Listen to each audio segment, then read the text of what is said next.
بسم اللہ الرحمن الرحیم۔ اردو سٹوری سینٹر سے مسز حفصہ غفار سلام عرض کرتی ہے۔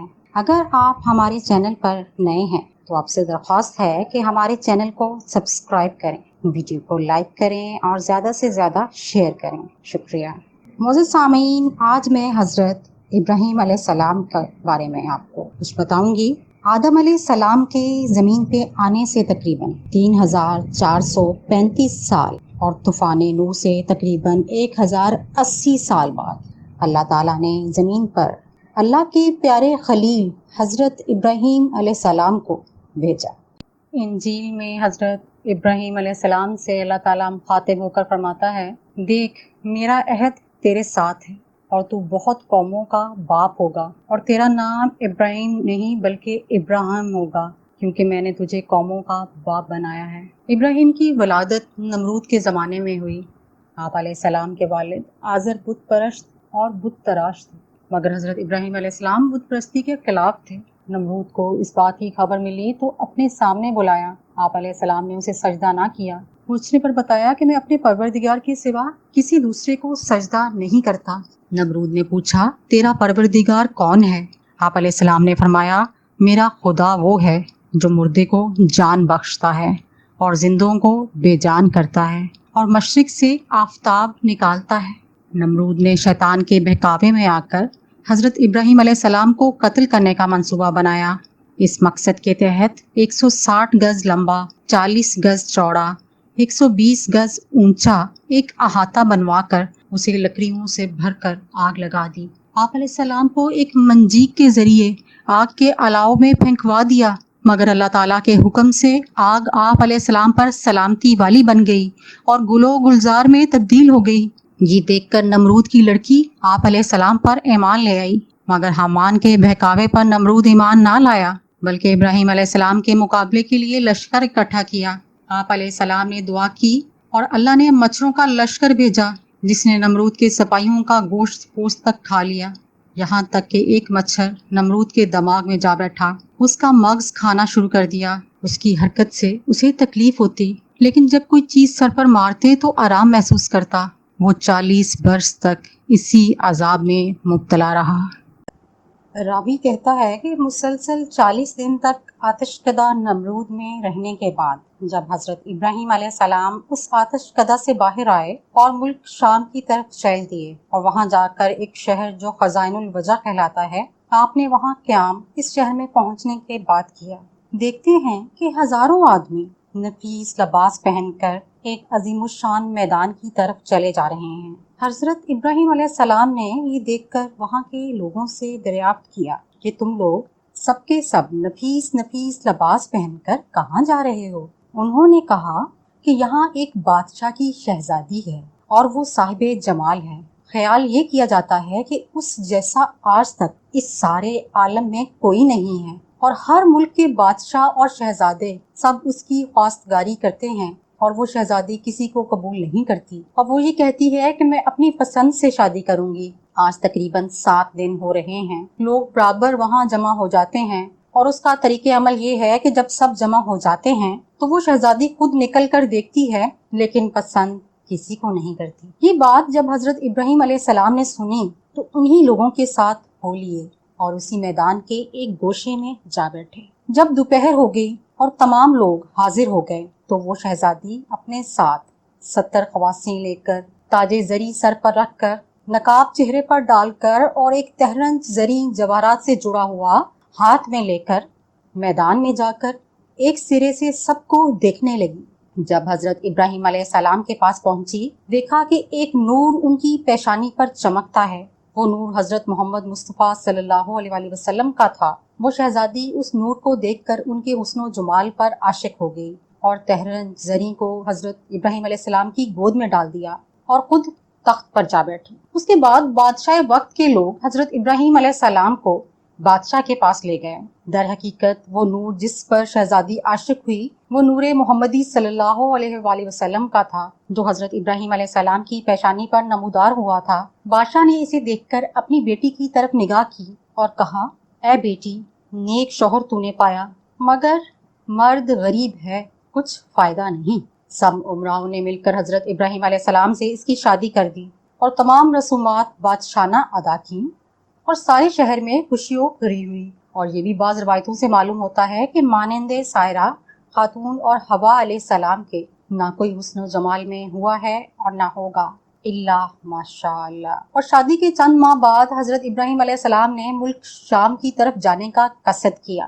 سائرہ خاتون نے کہا کہ میں بھی تمہارے ساتھ چلوں گی اور بغیر تمہارے میری زندگی محال ہے، لہٰذا مجھ کو بھی اپنے ہمراہ لے چلو۔ حضرت ابراہیم علیہ السلام نے فرمایا کہ تمہارا باپ تمہیں نہیں چھوڑے گا سائرہ خاتون۔ سائرہ خاتون بولیں کہ میرے باپ کی قدر تمہارے وجود کے سامنے میرے نزدیک کچھ بھی نہیں، اگر چھوڑے گا اس کے بحکم اس کے تمہارے ساتھ چلوں گی، اور اگر نہیں مانے گا تو تمہارے بغیر زندگی نہیں گزار سکتی۔ اس نے باپ سے رخصت مانگی، اس نے اس کو اجازت دے دی۔ تب حضرت ابراہیم علیہ السلام سائرہ خاتون کو لے کر شہر سے نکلے اور اللہ تعالیٰ کا حکم بھی یہی تھا۔ راستے میں کچھ لوگوں نے کہا، اے حضرت ابراہیم علیہ السلام، مصر کا بادشاہ بڑا ظالم ہے، عورتوں کی خواہش بھی رکھتا ہے اور بالخصوص عروس نو کا تو بہت ہی زیادہ شائق ہے اور بہت جلد اس طرف مائل ہو جاتا ہے، اور اس کے راستے پر 10 آدمی متعین رہتے ہیں۔ جو کوئی مال و اسباب مصر سے لے جاتا ہے تو اس کو پکڑ کر اس سے محصول لیتا ہے، اور اگر کوئی سوداگر اپنی عورت کو ساتھ لے جاتا ہے تو وہ اس عورت کو اس سے چھین لیتا ہے۔ یہ سن کر حضرت ابراہیم علیہ السلام اندیشہ کرنے لگے، کیونکہ حضرت ابراہیم علیہ السلام ناموس میں بزرگ تھے اور سائرہ خاتون کے برابر حسینہ سارے جہاں میں کوئی عورت نہ تھی۔ وہ اس راہ کے سوا جانے کے واسطے کوئی دوسری راہ بھی نہ تھی۔ آخر الامر ناچار ہو کر ایک صندوق بنا کر سائرہ خاتون کو اس میں چھپا کر کفن لگا دیا اور صندوق کو ان پر رکھوا دیا۔ جب شہر میں جا پہنچے تو محصول والے آ کر صندوق کھولنے لگے تاکہ اس کی جنس کو دیکھ کر اس کے موافق اس کا محصول لے لیں۔ اس بار حضرت ابراہیم علیہ السلام نے کہا، صندوق مت کھولو، اس کا محصول جو ہوگا وہ میں دوں گا۔ اگر تم یہ چاہو کہ صندوق کے وزن کے برابر سونا چاندی لے لو تو میں وہ بھی دے دوں گا۔ یہ سن کر تو اور بھی زیادہ اشتیاق ہوا کہ نامعلوم اس میں کیا چیز ہے، اس کو تو ضرور کھولنا چاہیے۔ چنانچہ انہوں نے بالاسرار اس صندوق کو کھولا۔ دیکھتے ہیں کہ ایک عورت صاحب جمال حسن سے مملوء آفتاب کی مانند اس میں بیٹھی ہے، جس کا ثانی اگر تلاش بھی کیا جائے تو ملنا ناممکن ہے۔ بس اس عورت کو بادشاہ کے پاس لے گئے۔ چنانچہ رسول اکرم صلی اللہ علیہ وسلم نے اسی واسطے فرمایا کہ بدترین آدمیوں میں راہ کے نگہبان ہوتے ہیں، یعنی مراد اس سے ہے محصول لینے والے۔ جب محصول والے حضرت ابراہیم علیہ السلام اور سائرہ خاتون کو بادشاہ کے نزدیک لے گئے تو اس بادشاہ ملعون نے پوچھا کہ یہ تمہاری عورت ہے؟ حضرت ابراہیم نے اس بادشاہ کو جواب دیا جو اسلامی جواب تھا۔ آپ نے فرمایا کہ یہ میری بہن ہے، اور بیوی کو بہن کہنا ازروئے شریعت درست ہے۔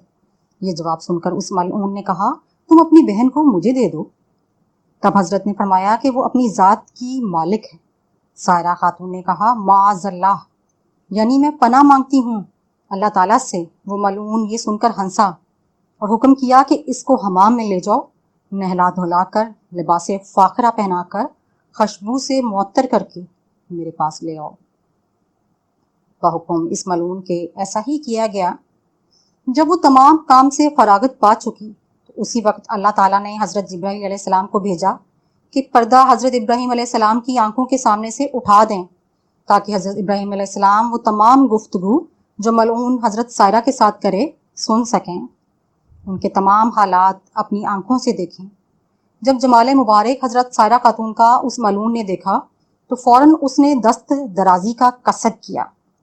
اسی وقت اس کا ہاتھ شل ہو گیا اور خشک ہو گیا۔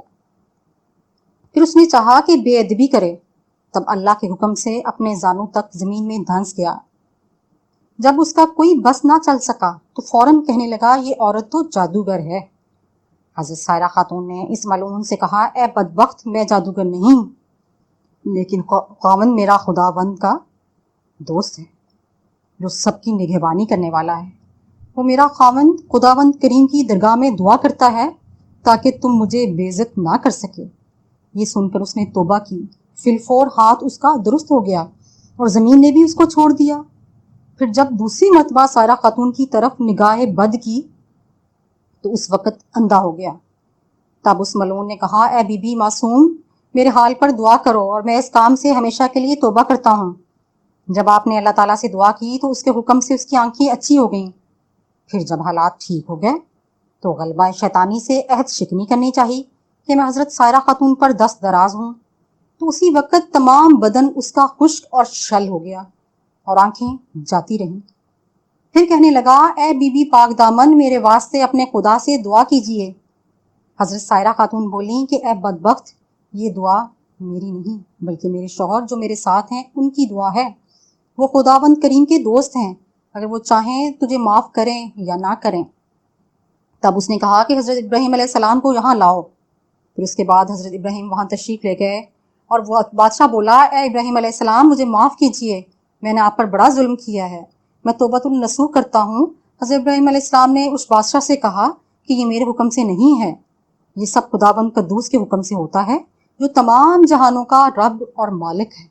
دیکھو خدا کی مرضی کیا ہوتی ہے، اسی کے مطابق کرنا ہوگا۔ اسی وقت حضرت جبرائیل علیہ السلام نے آ کر فرمایا کہ اے ابراہیم خلیل اللہ تعالیٰ نے مجھے تمہیں سلام کہا ہے اور فرمایا ہے کہ جب تک یہ تمام ملک اور خزانہ اپنا تم کو نہ دے دے تم ہرگز اس سے راضی نہ ہونا۔ حضرت ابراہیم علیہ السلام نے بادشاہ سے یہی بات کہی کہ میرا رب ایسا فرماتا ہے۔ بادشاہ نے حضرت ابراہیم علیہ السلام سے جب یہ باتیں سنی، سنتے ہی تمام سلطنت اور تمام خزانہ حضرت ابراہیم علیہ السلام کو دے دیا۔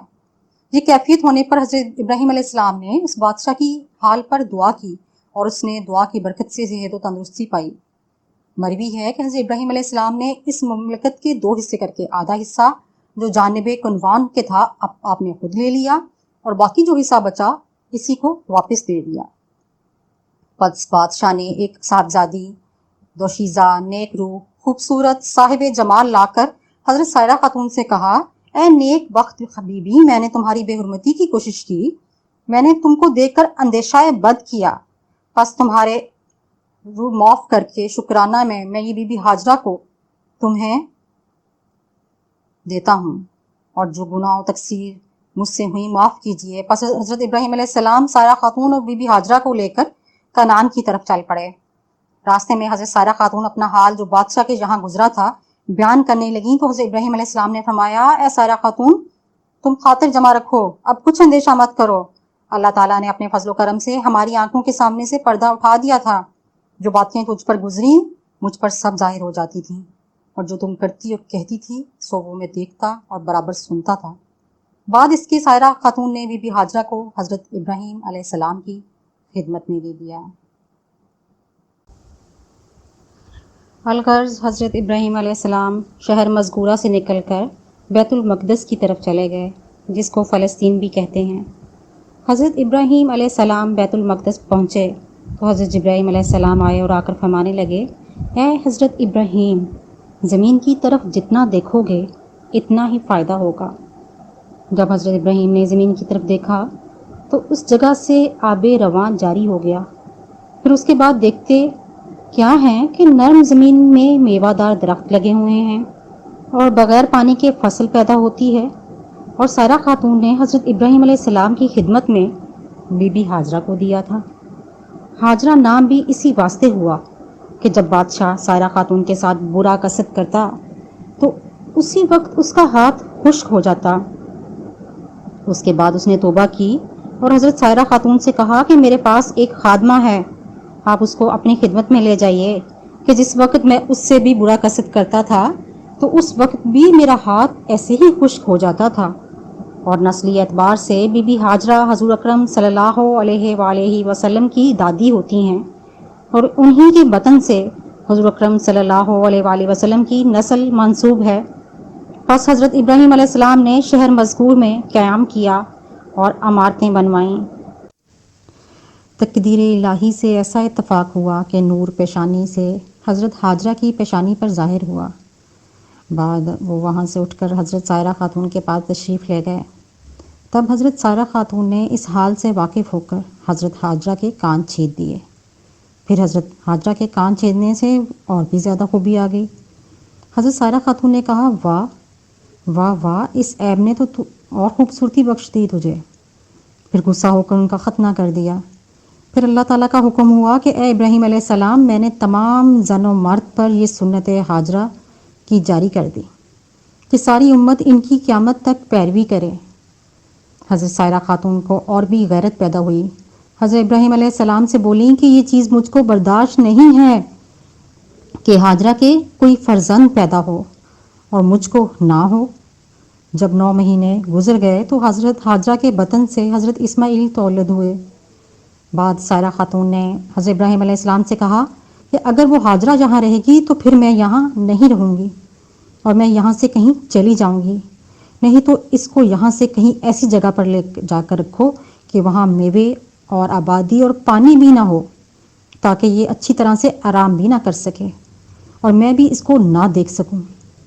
حضرت ابراہیم علیہ السلام یہ سن کر بہت زیادہ متفکر ہوئے۔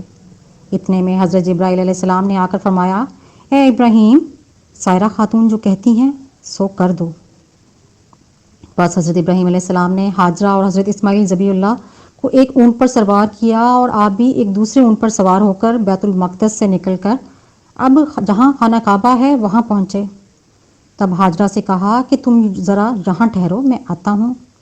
ہاجرہ حضرت اسماعیل علیہ السلام کو لے کر وہاں بیٹھیں اور حضرت ابراہیم علیہ السلام دلگیر ہو کر اور اپنی آنکھوں سے آنسو بہاتے ہوئے ملک شام کی طرف چلے گئے۔ جب 2 گھڑی گزری اور دیکھا کہ ابراہیم علیہ السلام تشریف نہ لائے، آفتاب گرم ہوا تو سر پر گرمی پہنچی تو پیاس کی شدت محسوس ہوئی، اور اس پیاس کی شدت کی وجہ سے حضرت ہاجرہ کوہ صفا و مروہ کی طرف دوڑیں۔ وہاں بھی کہیں پانی نظر نہ آیا۔ اسی طرح پانی کے لیے صفا و مروہ کا 7 دفعہ اہل سنت والجماعت کے مذہب میں حاجیوں پر قیامت تک سنت ہاجرہ جاری رہے گی، اور ہر حاجی اسی طرح 7 مرتبہ دونوں پہاڑوں پر دوڑتے ہیں۔ جب حضرت اسماعیل علیہ السلام کو حضرت ہاجرہ اس میدان میں جس جگہ چاہے زمزم ہے لٹا کر پانی کے لیے صفا و مروہ کی طرف دوڑیں اور پانی نہ پایا تو آپ کے چہرے کا رنگ متغیر ہوا۔ جب وہاں سے واپس آئیں اور حضرت اسماعیل علیہ السلام کے پاس آ کر دیکھا کہ اسماعیل علیہ السلام شدت پیاس سے جس زمین پر پیر رگڑتے تھے اسی جگہ بحکم خداوند قدوس پانی کا فوارہ جاری ہوا، اور بفضل خدا اب تک وہ چشمہ جاری ہے اور قیامت تک جاری رہے گا۔ انشاءاللہ یہ کیفیت دیکھ کر حضرت ہاجرہ بہت خوش ہوئیں اور کہنے لگیں کہ الحمدللہ، یہ مبارک فرزند اللہ تعالیٰ نے مجھ کو عنایت فرمایا۔ بس وہی پانی جو حضرت ہاجرہ نے خوب سیر ہو کر پیا اور مٹی و پتھر لا کر چاروں طرف سے اس پانی کو بند کر دیا تاکہ زیادہ نہ پھیلنے پائے۔ ایک روایت میں ہے کہ حضرت ہاجرہ وہ پانی بند نہ کرتی تو وہ تمام مکہ معظمے کی تمام حدود میں قیامت تک جاری رہتا۔ بس جو کھانے پینے کا تھا کھا لیا۔ اتفاقاً ایک روز سوداگروں کا قافلہ پانی کی تلاش میں مان اپنے تمام مویشیوں کی بوجہ پیاس کے کوہ صفا پر آیا تو اس قافلے نے وہاں ایک عورت کو پانی کے کنارے بیٹھے دیکھا، اور اس قافلے کا بیان ہے کہ اس جگہ سے جب ہم لوگ گزرے تو کبھی بھی ان لوگوں نے اس جگہ پانی نہ دیکھا تھا۔ یہ دیکھ کر وہ لوگ بہت حیران ہوئے اور وہ اسی تعجب میں حضرت ہاجرہ کے پاس گئے اور کہنے لگے کہ تم کون ہو اور یہاں کیوں بیٹھی ہو؟ حضرت ہاجرہ نے اس قافلے والوں سے جو حال اپنے اوپر اور حضرت اسماعیل پر اور پانی کا جو ماجرا گزرا تھا سب سرگزشت انہیں سنائی۔ یہ سن کر وہ لوگ کہنے لگے، اگر اجازت ہو تو ہم لوگ تمہارے پاس اپنی بود و باش اختیار کریں۔ یہ سن کر وہ لوگ کہنے لگے، اگر اجازت ہو تو ہم لوگ تمہارے پاس اپنی بود و باش اختیار کریں اور پانی کی عوض تم کو ہر سال عشر دیں تاکہ ہم کو یہ پانی حلال ہو۔ حضرت ہاجرہ نے فرمایا، اچھا۔ تب وہ لوگ وہاں آئے اور اپنے اپنے خیمے نصب کیے اور اونٹوں اور بکریوں کو چراگاہ میں چھوڑ دیا۔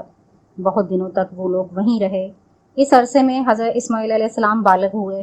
حضرت ہاجرہ اب ریشم بن کر اپنی گزر اوقات کیا کرتی تھیں۔ اسی طرح ایک مدت گزر گئی۔ ایک روز حضرت خلیل اللہ کو حضرت ہاجرہ اور حضرت اسماعیل علیہ السلام کو دیکھنے کی آرزو پیدا ہوئی اور اپنے دل میں کہنے لگے، خدا جانے وہ دونوں کس حال میں ہوں گے۔ اب سائرہ خاتون نے فوراً اجازت دے دی۔ حضرت ابراہیم علیہ السلام نے عہد لیا کہ تم وہاں سواری پر سے نہ اترنا اور جلدی دیکھ کر وہاں سے چلے آنا۔ یہ عہد کر کے حضرت ابراہیم علیہ السلام نے بیت المقدس سے نکل کر بیابان کی راہ لی۔ جب مکہ میں پہنچے تو وہاں قوم عرب کو دیکھا کہ اونٹ بکری چراتے ہیں اور کسی کو بیٹھے اور کوئی چلتا پھرتا ہے۔ حضرت ابراہیم علیہ السلام کو کسی نے نہ پہچانا، مگر حضرت حاجرہ دور سے دیکھ کر بغرض استقبال آگے بڑھی اور ان کو نہایت تذک و احتشام سے اپنی جائے رہائش پر لے آئیں۔ لیکن حضرت ابراہیم علیہ السلام نے اپنے عہد کا خیال کر کے اونٹ پر سے زمین پر پاؤں نہ رکھا۔ حضرت حاجرہ نے اسماعیل علیہ السلام کو بلا کر کہا کہ دیکھو والد آئے ہیں۔ حضرت اسماعیل علیہ السلام نے اپنے باپ کو دیکھا تو بہت زیادہ خوش ہوئے۔ اس وقت حضرت اسماعیل علیہ السلام کچھ بڑے ہو گئے تھے۔ حضرت حاجرہ نے حضرت ابراہیم علیہ السلام سے بلا اصرار کہا کہ آپ سواری سے اتریے تاکہ آپ کے ہاتھ پاؤں دھلوا دیں، اور اچھی طرح سے ہاتھ پاؤں دھلا دیے۔ اور جس پتھر پر حضرت ابراہیم علیہ السلام نے پاؤں رکھا تھا اب وہ مقام خلائق کا مصلی ہے۔ حدیث شریف میں آیا ہے کہ ایک شب حضرت ابراہیم علیہ السلام نے اپنے خواب میں دیکھا کہ کوئی ان سے کہتا ہے اے ابراہیم اٹھ اور قربانی کر۔ تب حضرت نے فجر کو اٹھ کر 200 اونٹ خدا کی راہ میں قربان کر دیے۔ اسی طرح 3 دن تک یہ خواب دیکھا، تینوں دن 200 اونٹ قربانی کیے۔ پھر چوتھی شب کو خواب میں دیکھا کہ اپنے فرزند اسماعیل علیہ السلام کو خداوند قدوس کی راہ میں قربان کر رہے ہیں۔ سبحان اللہ، سچ ہے کہ خواب پیغمبروں کو منزلہ وحی کے ہوتے ہیں۔ ایک روز فجر کو نیند سے بیدار ہو کر حضرت سائرہ خاتون سے کہا کہ آج مجھ کو خواب میں حکم ہوا ہے کہ اپنے فرزند کو خدا کی راہ میں قربان کر دو، لہٰذا میں اس حکم خداوندی کو بجا لانے کو تیار ہوں۔ حضرت سائرہ خاتون نے کہا بہت اچھا، اب اپنے فرزند لخت جگر کو خدا کی راہ میں قربان کر دو۔ اس گفتگو کے بعد فوراً ہی حضرت ابراہیم علیہ السلام نے اپنی شتر پر سوار ہو کر حضرت حاجرہ کے پاس جا پہنچے، اور اس وقت حضرت اسماعیل علیہ السلام کی عمر 9 برس تھی۔ حضرت ابراہیم علیہ السلام نے حضرت حاجرہ سے فرمایا کہ اسماعیل کے سر میں کنگھی کر کے، اس کے بال مشک اور عنبر سے خوشبودار کر کے، اور آنکھوں میں سرما لگا کر اور پاکیزہ کپڑے پہنا کر میرے ساتھ دعوت میں بھیج دو، میں اسے اپنے ساتھ دعوت علی اللہ میں لے جاؤں گا۔ اس حکم کو سن کر حضرت حاجرہ نے ان کو خوب اچھی طرح سے نہلا دھلا کر پاکیزہ کپڑے پہنا کر کہا کہ تم آج اپنے باپ کے ساتھ ضیافت میں جاؤ گے۔ حضرت ابراہیم علیہ السلام نے ایک چھری تیز دھار والی اپنی آستین میں چھپائی اور حاجرہ کے سامنے سے نکل آئے۔ حضرت اسماعیل ذبیح اللہ نے اپنے باپ کے پیچھے چلنے لگے۔ یہ کیفیت دیکھ کر شیطان لعین حضرت اسماعیل ذبیح اللہ کے پاس آیا، لیکن اس نے ان سے ابھی کہنا مناسب نہ سمجھا۔ فوراً ہی وہ شیطان حضرت حاجرہ کے پاس پہنچا، کہنے لگا کہ آج اسماعیل تمہارا بیٹا کہاں ہے؟ حضرت حاجرہ نے اسے کہا کہ آج وہ اپنے باپ کے ہمراہ ایک ضیافت میں گیا ہے۔ شیطان نے کہا کہ افسوس اس بیچارے کو، تو اس کا باپ ذبح کرنے کے لیے لے کر گیا ہے۔ حضرت حاجرہ نے کہا معاذ اللہ، تم نے سنا ہے کہ باپ نے اپنے بیٹے کو بے گناہ مارا ہو؟ ابلیس نے کہا کہ خدا نے ایسا ہی حکم دیا ہے۔ حضرت حاجرہ نے کہا کہ واقعی خدا کا فرمان ہے تو میں بھی اس کی رضا پر راضی ہوں۔ پس ابلیس حضرت اسماعیل کے پاس آیا، اور اس لعین نے یہ گمان کیا کہ ابھی تو یہ لڑکا ہے، ہم اس کو نہایت آسانی سے خدا کے حکم سے بھٹکا سکیں گے۔ ابلیس نے حضرت اسماعیل علیہ السلام سے کہا تو کہاں جاتا ہے؟ حضرت اسماعیل نے جواب میں کہا کہ میں آج اپنے باپ کے ساتھ ضیافت میں جاتا ہوں۔ شیطان بولا نہیں، تمہارا باپ تو تم کو آج ذبح کرنے کے لیے لے جا رہا ہے۔ آپ نے یعنی حضرت اسماعیل ذبیح اللہ نے اس شیطان لعین سے کہا کہ کبھی باپ بھی اپنے بیٹے کو بے گناہ مارتا ہے؟ کیا کبھی تم نے ایسا سنا ہے؟ ابلیس نے حضرت اسماعیل سے کہا کہ اس کو تو یہ حکم خدا نے دیا ہے کہ وہ آج اپنے بیٹے کو خدا کی راہ میں قربان کر دے۔ یہ سن کر حضرت اسماعیل ذبیح اللہ نے جواب دیا پھر تو 1000 جان بھی میری خدا کی راہ میں فدا ہیں، اور میں بخوشی اس کی راہ میں قربان ہونا چاہتا ہوں۔ اب وہ دونوں بزرگ دور تک نکل گئے، تب اسماعیل نے اپنے باپ سے عرض کیا کہ اے میرے ابا جان، مجھے کہاں لے جا رہے ہو؟ تب حضرت ابراہیم علیہ السلام نے اللہ تعالیٰ کی طرف سے جو وحی کی گئی تھی وہ اپنے لخت جگر فرزند ارجمند کے سامنے انہیں الفاظ کے ساتھ بیان کر دی۔ ترجمہ: پھر جب وہ اچھی طرح چلنے پھرنے کے قابل ہوئے تو باپ نے اپنے لخت جگر سے فرمایا اے بیٹے میرے، میں نے خواب میں دیکھا ہے کہ میں تجھ کو ذبح اللہ کے راستے میں کر رہا ہوں، بس اے بیٹے میرے مجھے بتا دو تمہاری اس میں کیا رائے ہے؟ یہ سن کر حضرت اسماعیل علیہ السلام نے اپنے باپ سے عرض کی اے میرے ابا جان، یہ تو بڑی بھاری میرے واسطے سعادت ہے، اور آپ تو خداوند قدوس کے دوست ہیں اور رات کو بہت کم سوتے ہیں۔ جب بحکم خدا سوئے تو رحمت رب سے آپ کو یہ خواب کی سعادت نصیب ہوئی۔ میں بخوشی راضی ہوں جس میں میرا خدا راضی ہے۔ اور کہنے لگے، ترجمہ، حضرت اسماعیل نے اپنے ابا جان سے کہا کہ اے میرے باپ، کر ڈالیے جو کچھ آپ کو خدا کی طرف سے حکم ہوا ہے، اور مجھے آپ انشاءاللہ صابرین میں پائیں گے۔ ذی الحج کی 8ویں شب کو خواب میں دیکھا کہ میں بیٹے کو ذبح کرتا ہوں۔ جب صبح ہوئی تو بہت ہی فکر مند ہوئے کہ اس خواب کی کیا تعبیر ہوگی۔ پھر 9ویں شب میں بھی یہی خواب دیکھا کہ میں اپنے بیٹے کو ذبح کرتا ہوں۔ پھر 10ویں شب میں بھی یہی خواب دیکھا۔ پھر اس کے بعد جب کچھ تعبیر سمجھ میں نہیں آئی تو پھر اپنے بیٹے سے کہا، اور انہوں نے باپ کے فرمان کے مطابق فوراً تسلیم کر لیا۔ ایسے باپ اور بیٹے پر ہزاروں رحمتیں نازل ہوں۔ حضرت اسماعیل نے اپنے باپ سے عرض کیا، اے میرے باپ، اللہ تعالیٰ نے حکم آپ کو دیا ہے، اس میں جلدی کیجیے، انشاءاللہ مجھ کو تم صابروں میں سے پاؤ گے، اور میں خدا تعالیٰ کا مطیع ہوں، نافرمان نہیں ہوں، اس لیے آپ جلدی کیجیے، ہو سکتا ہے تاخیر کے سبب شیطان لعین وسوسہ ڈالے، کیونکہ وہ تو یہی چاہتا ہے کہ ہم کو صحیح راستے سے بھٹکا دے۔ حضرت ابراہیم علیہ السلام نے اس وقت فرمایا کہ اس لعین پر پتھر مارو۔ تب باپ اور بیٹے نے اس لعین پر پتھر پھینکے۔ اور اب یہ حاجیوں پر سنت ہے کہ حج کے دنوں میں اسی طرف پتھر پھینکتے ہیں۔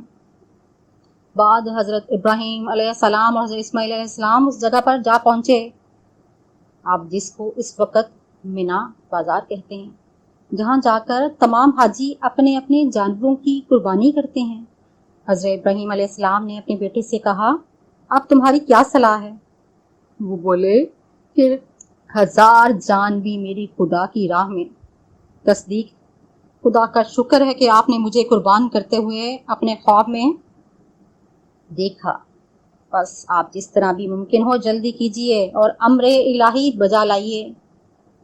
کیا خوب شعر ہے، وہ مقید ہوئے امر سبحان کے، وہ مقید ہوئے امر سبحان کے، ہوئے دونوں راضی وہ قربان کے۔ پھر جب دونوں حکم خداوندی پر راضی ہو گئے اور حضرت ابراہیم علیہ السلام نے اپنے لختے جگر کو زمین پر ماتھے کے بل بچھاڑا تاکہ بیٹے کا منہ سامنے نظر نہ آوے اور محبت جوش نہ کرے اور حکم خداوندی میں کبھی کوتاہی نہ ہو جائے۔ اور یہ بات در حقیقت بیٹے نے اپنے باپ کو سکھائی تاکہ میری قربانی کی فرمائش کی تکمیل ہو سکے اور میں خداوند قدوس کے یہاں مقبول ہو جاؤں۔ کہتے ہیں کہ اس امر کے بجا لانے میں حضرت ابراہیم علیہ السلام نے کوئی کسی قسم کی کوتاہی نہیں کی، مگر دل پر جو کچھ گزری وہ تو خدا ہی کو خوب معلوم ہے۔ حضرت اسماعیل علیہ السلام نے بوقت ذبح اپنے ابا جان سے مؤدبانہ التماس کی، اے میرے ابا جان، میری اس وقت صرف 3 گزارشیں ہیں اور میری وصیتیں سمجھ لیجئے۔ سب سے پہلے میرے ہاتھ پاؤں مضبوطی سے باندھ لیجئے کہ جان نازک ہے، چھری کے زخم کے مارے جنبش میں نہ آ جاؤں، خدا نہ خواستہ قطرہ خون کا بھی آپ کے کپڑوں میں لگ جاوے تو میں قیامت کے دن گرفتار ہو جاؤں اور عذاب خدا برداشت نہ کر سکوں۔ دوسری وصیت یہ ہے کہ منہ میرا زمین کی طرف کر لیجئے تاکہ منہ میرا تم کو نظر نہ آوے اور میں بھی آپ کی طرف نظر نہ کر سکوں، تاکہ آپس میں محبت جوش نہ کرے اور یہ ہمارے اور آپ کے درمیان قصور کا سبب بن جائے۔ اور تیسری وصیت یہ ہے کہ جب آپ گھر کی طرف تشریف لے جائیں تو وہاں جا کر میری محترمہ والدہ صاحبہ کی خدمت میں سلام کہنا اور میرا کپڑا خون بھرا ان کو دینا تاکہ یہ نشانی ان کو تسلی کا کام دے، اور یہ صرف اس واسطے کہہ رہا ہوں کہ ان کا کوئی دوسرا فرزند نہیں ہے۔ یہ باتیں اپنے بیٹے سے حضرت ابراہیم علیہ السلام نے سنی اور اس کے بعد اپنے کرتے کی آستین سے چھری اور رسی نکال کر حضرت اسماعیل کے ہاتھ پاؤں کو اچھی طرح سے مضبوطی سے باندھ دیے اور ان کا منہ بھی زمین کی طرف کر دیا۔ پھر حضرت اسماعیل علیہ السلام نے کہا، اے میرے ابا جان، میرے ہاتھ پاؤں کھول دیجئے، کیونکہ جو بندہ بھاگنے والا ہوتا ہے اس کے ہاتھ پاؤں باندھ کر خدا کی درگاہ میں لاتے ہیں۔ لیکن یہ بات حضرت ابراہیم علیہ السلام نے نہ مانی اور گلے پر چھری زور سے چلائی، مگر بحکم خدا کچھ بھی نہ کٹا۔ حضرت اسماعیل علیہ السلام نے اپنے باپ سے عرض کیا کہ میرے ابا جان، کیا چھری کی پشت سے ذبح کرتے ہو جو کٹتی نہیں؟ تب حضرت ابراہیم نے پھر چھری پر زور لگایا، لیکن پھر بھی ذبح نہ ہوا۔ پھر حضرت اسماعیل علیہ السلام نے اپنے ابا جان سے کہا، اب کی مرتبہ چھری کی نوک سے گلے میں ڈال کر زور سے، شاید یہ کامیاب ہو اور میں خدا کی راہ میں ذبح ہو جاؤں۔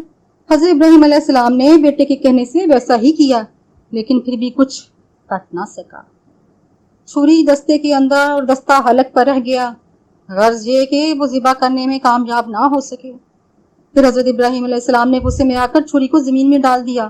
اس وقت چھری نے حضرت ابراہیم علیہ السلام سے کلام کیا، اے حضرت ابراہیم علیہ السلام، خدا تمہیں کہتا ہے کہ کاٹو اور مجھے کہتا ہے مت کاٹو، اور آپ کو ایک دفعہ فرماتا ہے اور مجھے 10 مرتبہ فرماتا ہے کہ مت کاٹو، اور جان لو کہ حکم الہی سب سے بہتر، اور اس کے حکم کے آگے کسی کا حکم نہیں چل سکتا۔ حضرت ابراہیم علیہ السلام اسی گفتگو میں تھے کہ اتنے میں پیچھے سے آواز تکبیر آئی، اللہ اکبر، اللہ اکبر، لا الہ الا اللہ، واللہ اکبر وللہ الحمد۔ اور حضرت جبرائیل علیہ السلام کو دیکھا کہ بلند آواز سے کہتے ہوئے آئے اور پکارا ہم نے اس کو یوں کہ اے ابراہیم، بے شک سچ کیا تم نے اپنے خواب کی تحقیق، اسی طرح ہم جزا دیتے ہیں احسان کرنے والوں کو، یعنی ایسے مشکل حکم میں ڈال کر آزماتے ہیں، پھر ان کو ثابت قدم رکھتے ہیں، پھر اس کے بدلے میں بلند درجات عطا کرتے ہیں۔ بے شک یہی ہے صریح آزمانا۔ اور ہم نے حضرت اسماعیل علیہ السلام کو ایک بڑی قربانی کے بدلے چھڑا لیا، یعنی بڑے درجے کا بہشت سے ایک دمبا آیا، اور حضرت ابراہیم علیہ السلام نے اپنی آنکھیں پٹی سے باندھ کر چھری ایسے زور سے چلائی کہ اللہ تعالیٰ کے حکم سے گلا نہ کٹا۔ حضرت جبرائیل علیہ السلام نے حضرت اسماعیل کو اس جگہ سے ہٹا دیا اور ایک دمبا جو بہشت سے لائے تھے ان کی جگہ پر رکھ دیا۔ حضرت ابراہیم نے اپنی آنکھوں سے پٹی کھول کر دیکھا تو ان کے بیٹے کے بدلے ایک دمبا ذبح ہوا پڑا ہوا تھا، اور یہ سنت آنے والے نسلوں کے واسطے قائم کر دی گئی، اور دنیا تک یہ سنت جاری رہے گی، اور سلامتی ہو حضرت ابراہیم علیہ السلام پر۔ ہم یوں ہی بدلہ دیا کرتے ہیں ہر نیکی کرنے والوں کو، اور وہ ہمارے بندوں میں بہت ہی زیادہ ایماندار ہیں، اور ہم اس کو اپنی نعمتوں اور برکتوں سے نوازتے رہیں گے، اور ان کی نسل پر بھی ہمارا لطف و کرم جاری رہے گا۔ بس معلوم ہوا کہ وہ پہلی خوشخبری حضرت اسماعیل کی تھی، اور سارا واقعہ اللہ کے راستے میں ذبح کا انہی سے تعلق رکھتا تھا، لیکن یہود کہتے ہیں کہ حضرت اسحاق کو ذبح کیا گیا، اور یہ بات حقیقت کے خلاف ہے، کیونکہ حضرت اسحاق کی خوشخبری کے ساتھ حضرت یعقوب علیہ السلام کی بھی خوشخبری ہے، اور ایک روایت میں ہے کہ حضرت ابراہیم علیہ السلام کے دونوں بیٹوں سے اولاد بہت پھیلی، اور یہ بھی معلوم ہونا چاہیے کہ حضرت اسحاق کی اولاد سے بنی اسرائیل میں نبی کثرت سے آتے رہے، اور آخری نبی محمد مصطفیٰ صلی اللہ علیہ وآلہ وسلم بھی حضرت اسماعیل کی اولاد سے تعلق رکھتے ہیں، اور کہتے ہیں کہ حق تعالیٰ نے اس عظیم قربانی کے بدلے میں ایک دمبا، ایک تندرست دمبا جنت سے بھیجا تھا، اور اس دمبے کو حابیل نے بھی قربان کیا تھا۔ بعد اس کے 2000 برس خدا تعالیٰ نے اسے بہشت میں پال کر حضرت ابراہیم علیہ السلام کے وقت میں حضرت اسماعیل کے عوض فدیہ بھیجا تھا کہ وہ نجات پائیں۔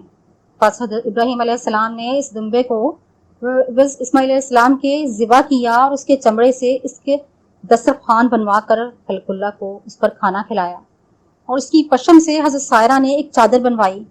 حضرت ابراہیم علیہ السلام نے اس چادر کو سکینہ کے تابوت میں رکھ دیا۔ ایک دن جبرائیل علیہ السلام اس تابوت کو لے کر رسول خدا محمد مصطفیٰ صلی اللہ علیہ وآلہ وسلم کے پاس آئے، اور وہ حضور نے حضرت امیر المومنین عمر بن الخطاب کو عنایت فرمایا تاکہ اس کا خرقہ بنا کر پہنے، اور خرقہ حضرت عمر رضی اللہ تعالیٰ کے پاس زندگانی بھر رہا، اور اس کو ہمیشہ پہنتے تھے تاکہ حضور صلی اللہ علیہ وآلہ وسلم کے فرمان کی تعمیل ہو سکے، چونکہ وہ جانتے تھے کہ آخرت میں نجات کا دار و مدار حضور اکرم صلی اللہ علیہ وآلہ وسلم کی اطاعت کا جذبہ و وثوق عنایت فرمائے، آمین۔ ہم امید کرتے ہیں کہ یہ ویڈیو آپ کو پسند آئی ہوگی۔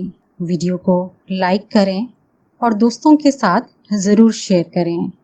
اگر آپ ہمارے چینل پر نئے ہیں تو چینل کو سبسکرائب کریں اور بیل آئیکن کو بھی ضرور پریس کریں۔